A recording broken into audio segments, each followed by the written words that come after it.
Wow, this beach is big, man.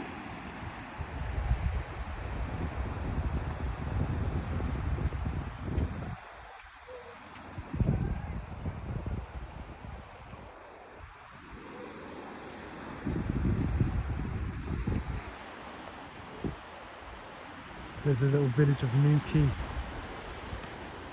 over there. Mid Wales.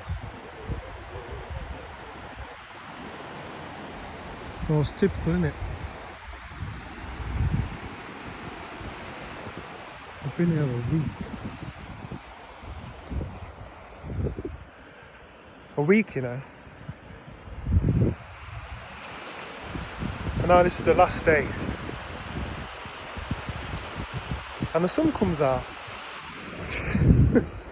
Typical, man.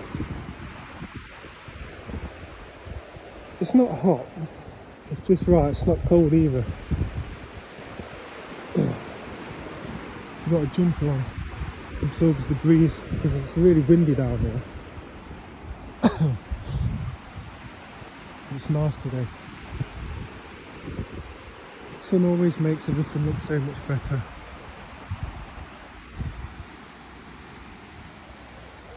But funnily enough, even though it's been grey all week,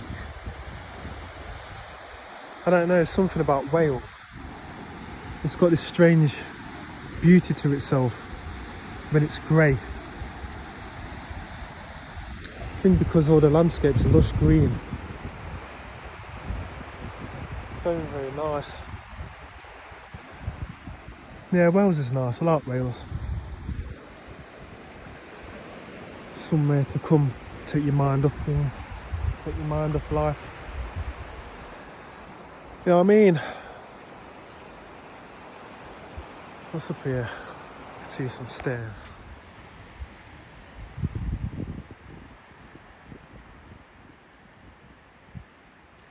Let's have a quick look.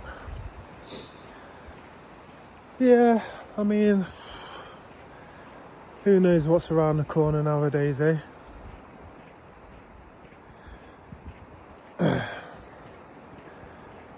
You got my man badgering Iran for some reason.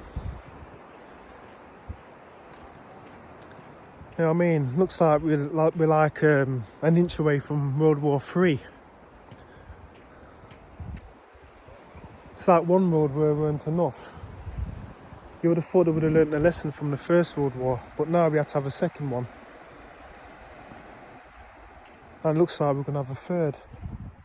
It's like, it makes me laugh sometimes. All these people in these high places, over tables, making these big decisions for all of the rest of us. You know what I mean? It's like, yeah, let's just plunge everyone into a third world war, why don't we? It's like, yo, you know what I mean? It's like, come on, man, just leave us alone for a minute. Life's hard enough. You know what I mean? Now you want to plunge us into a third world war? It's like, just chill out. You know what I mean? It's like, you go into the front line then, if you're making these decisions, and take the whole of your family in there with you, instead of using all of us as your little pawns in your war games. You know what I mean? I don't know. So yeah, let's just come by the sea and just forget about everything for a minute. Man. Yeah, it's all wet over there.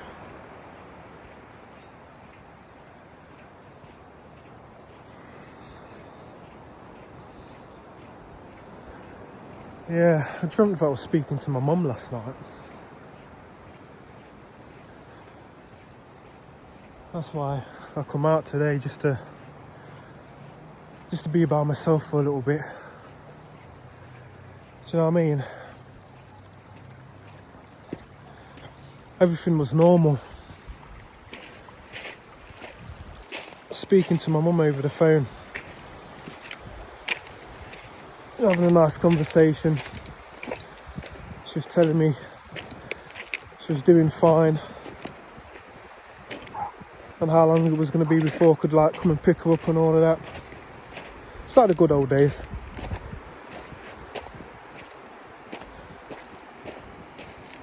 And then suddenly I woke up and I was like, shit. Everything's back to normal. Because you see, my mum's got dementia, you see. And she's lost the power of all of the cognitive faculties. They've gone. They've all gone. So basically I can't have conversations with her no more for a good few years now. You know what I mean? It's really hard when you can't correspond with your loved ones no more. Especially your mum. Your mum, for God's sake. Jesus. You know. So, I got up this morning, I was elated for a second. And then when I woke up, I was feeling a bit down. A lot down. Yeah, that gave me a body blow today, so I've come for a little walk just to chill out again. Get my mind back on track. I don't want to be in a bad mood around my family. There's nothing better to settle your mind than coming out to nature. Nothing better. Especially when you're alone. I'm going to say when you're alone, I mean when there's nobody about. So I might come back down here later on when there's no one around.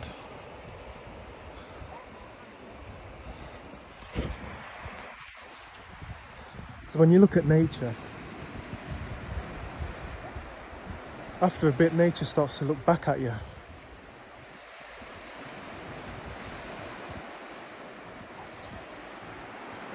That's the best way I can explain it. You start to see things differently. Or clearly, as there should be.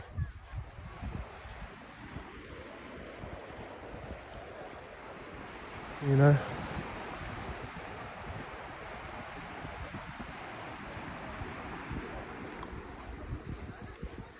But yeah, it's really nice around here. I was going to come the back way on top of there, and then all the way over to this side here, but I didn't realise the beach stretched all the way across here, you see, because I went over there at first.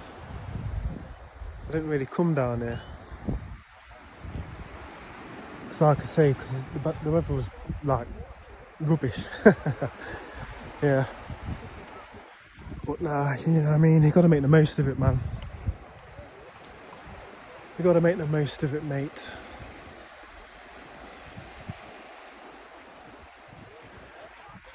When you start to come into middle age, you start to view things differently. You know what I mean? Not to be morbid or anything, but you start to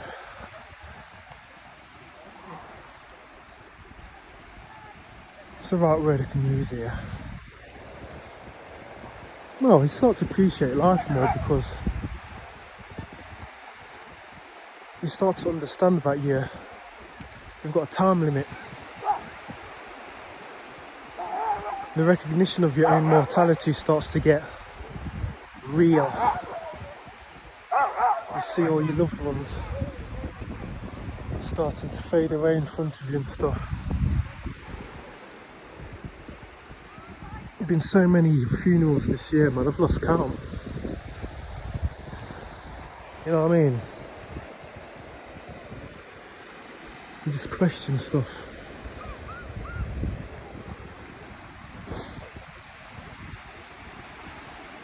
there's a beauty about it because you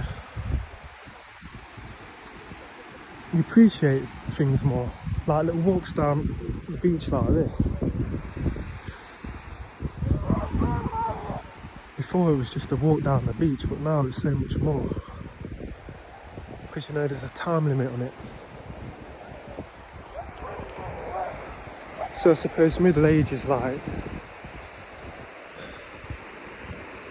the starting of old age. So this is like a shock of your own mortality. Until a few years down the line when you start to get used to it. Then you can walk around with a smile on your face in old age.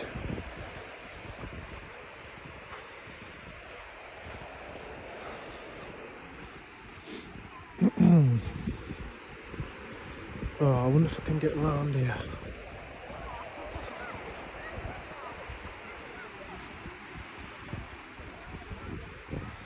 Wales, man, it's got so much nice places where you can hike and stuff. But my missus, she can't walk so far because she's ill. Do you know what I mean? It's like, even just to walk down here to the beachfront, we tried it the other day, she was absolutely mashed. She couldn't walk no more, and she would have loved coming down here today.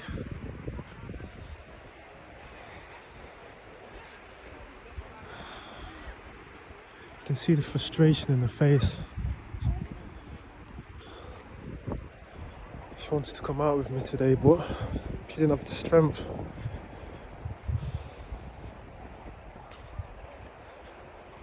I mean, there's stuff like that you miss.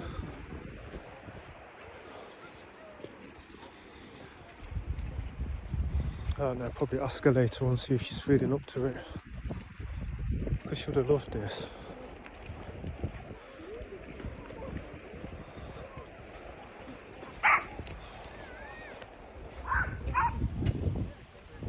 Oh, the seaweed, look.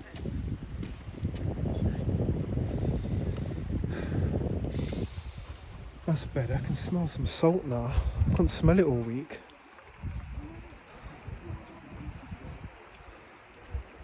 This is a nice bit.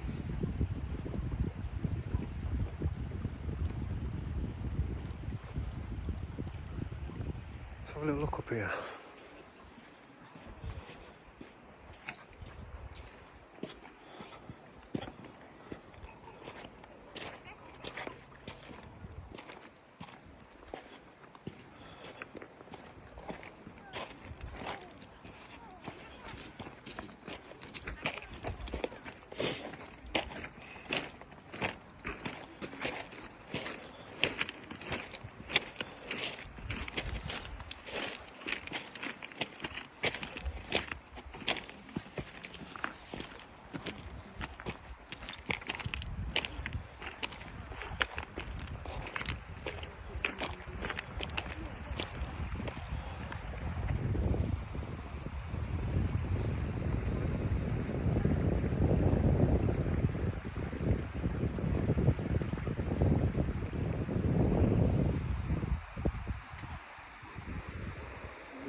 think this is a lane leading up to a little village.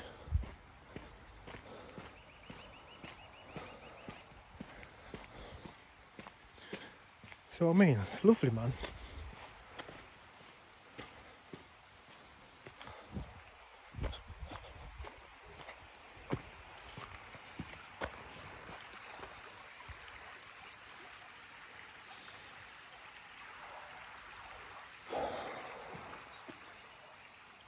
Nice little stream.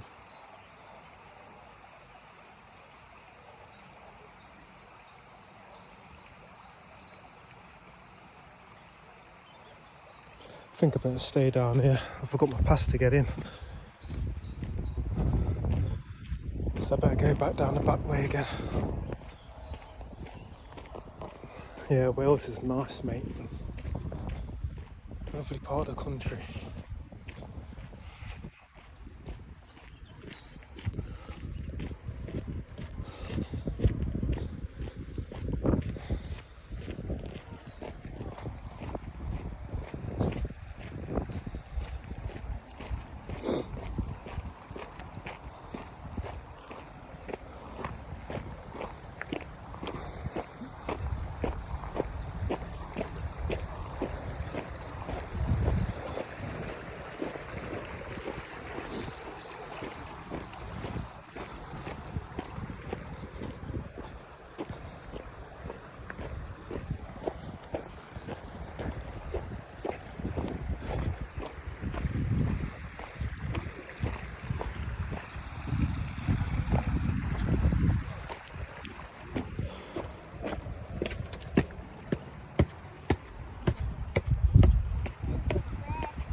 They've mashed up my trainers down on the rock.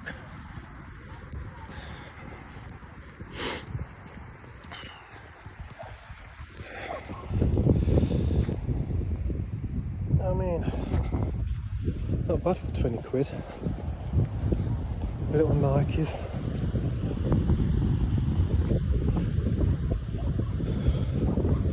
Done well, I've had them for about a year. Wear them all the time. I don't know.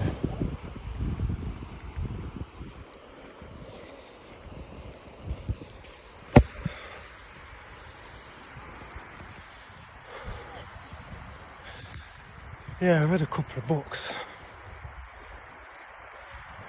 Short books. I read this really strange one called Piranesi. Really weird. I nearly put it down, you know. Because what it was, it's just a series of like, this bloke is taking journals and he's putting in like funny dates. Like the 26th day of the day of the albatross landed in the West Wing, because he's in this like massive like house full of halls, like a multitude of like halls, like massive, 200 meters long, 100 meters wide type thing, and full of like monuments, symbolic statues. like a woman holding a beehive and like a bee crawling over her left eye. So everything's significant and means something. And it's basically, you can tell he's not all there by the strange data alone he puts in. He doesn't even know that it's got a name. And he's just journaling what he's been doing in the day, like collecting seaweed because it's right next to the sea and the tides come in and like flood some of the rooms from time to time. And all the food that he can get is like just fish and like mollusks, that type of stuff. Use the seaweed tweed to like make rope and nets and fish, the skin off the fish leather to make like shoes and whatnot. And it's just about that basically. And I thought to myself, I can't read this, man. This is like, it's crushing my soul. It's boring as hell, man. It's like, what's going on here? But from time to time, he bumps into this other bloke. Again, he doesn't know this guy's name and he calls him the other. And this other bloke is always like dressed really good, suits and stuff. And he's talking to him because he's like doing some sort of like research. But he's not telling him what he's researching.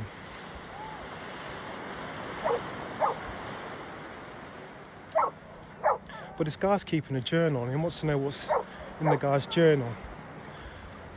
So when you're reading it, it's obvious that the main character is like stranded in this place. And you know it's not like normal reality.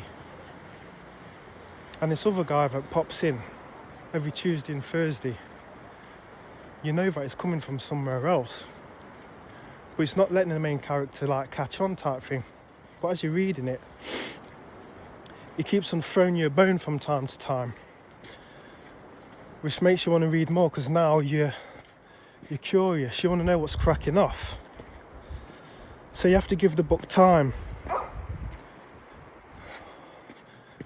Because I thought to myself, when I'm like halfway through it now, and I'm getting more and more clues, now I really want to know what's cracking off. So I kept it up. And apparently, there's a few like remains of people's like bodies, but they're all like skeletons now. And the main character always looks after them, gives them offerings and stuff every so often. And they're scattered about this like massive building. There's no end to it. But he's marked out like a good space of it type thing.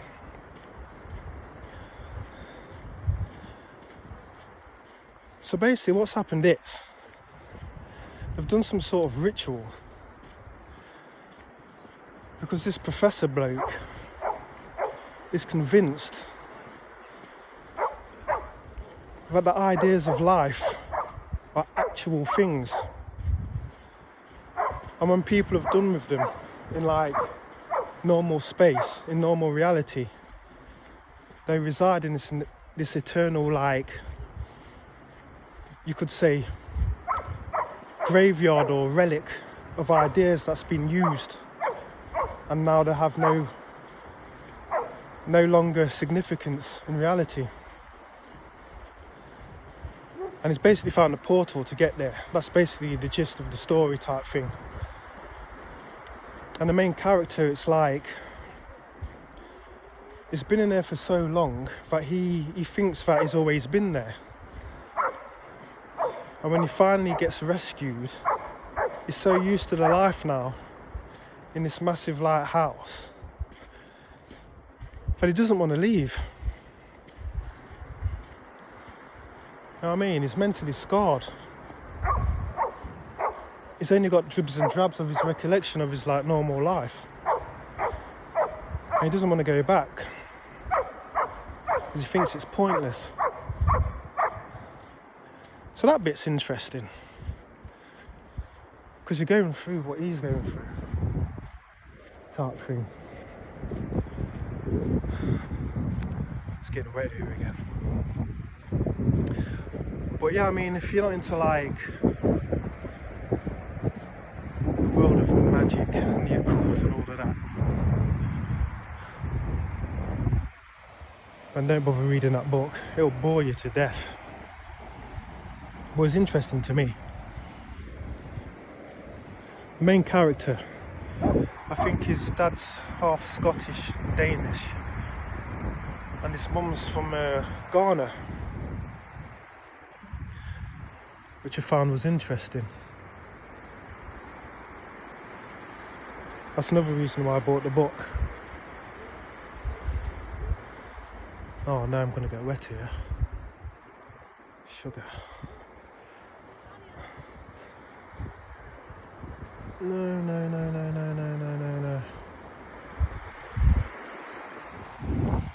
Damn it.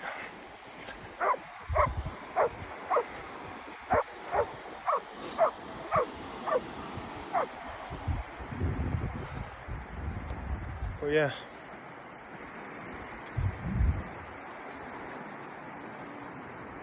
Let me go up here. Yeah, Piranesi, the book's name is. What time we got?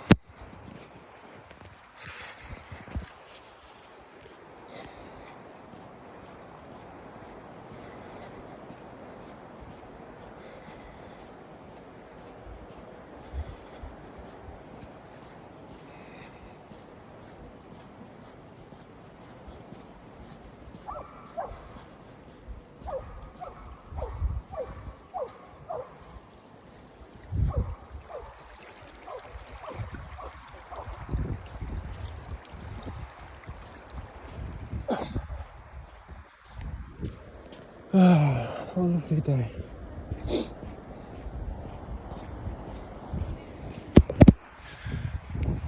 Yes, I was reading another book as well. Hua Hu Jing by Lao Tzu.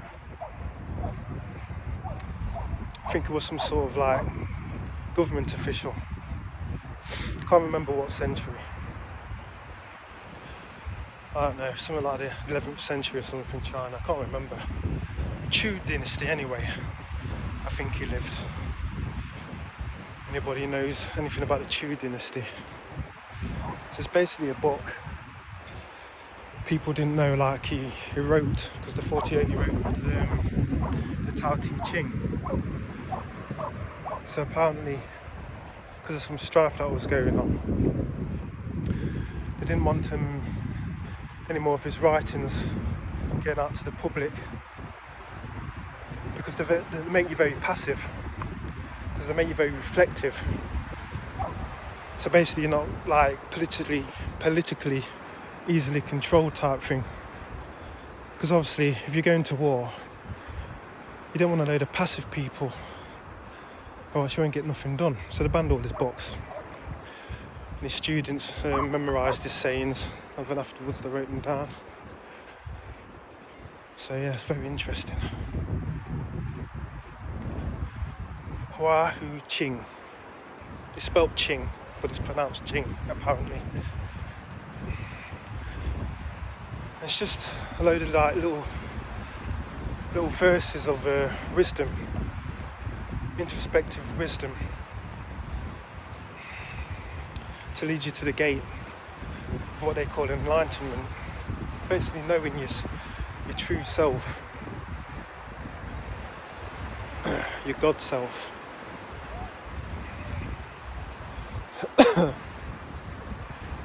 The other side of yourself, the other side of your mortal self, flesh and bone. Yeah, I mean, another book. If you're not interested in that type of thing, don't bother with it. But I am.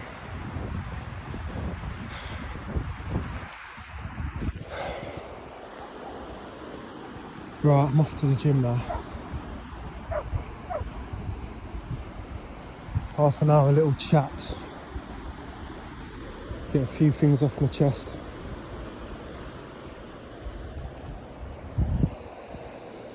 It's good to talk, you know.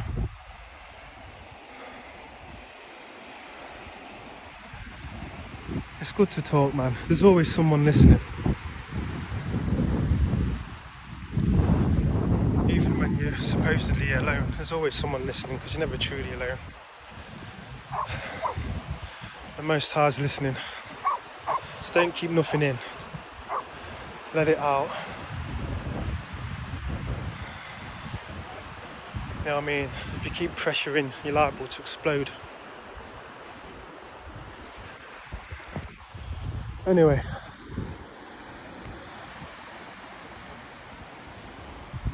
Nuki. Peace.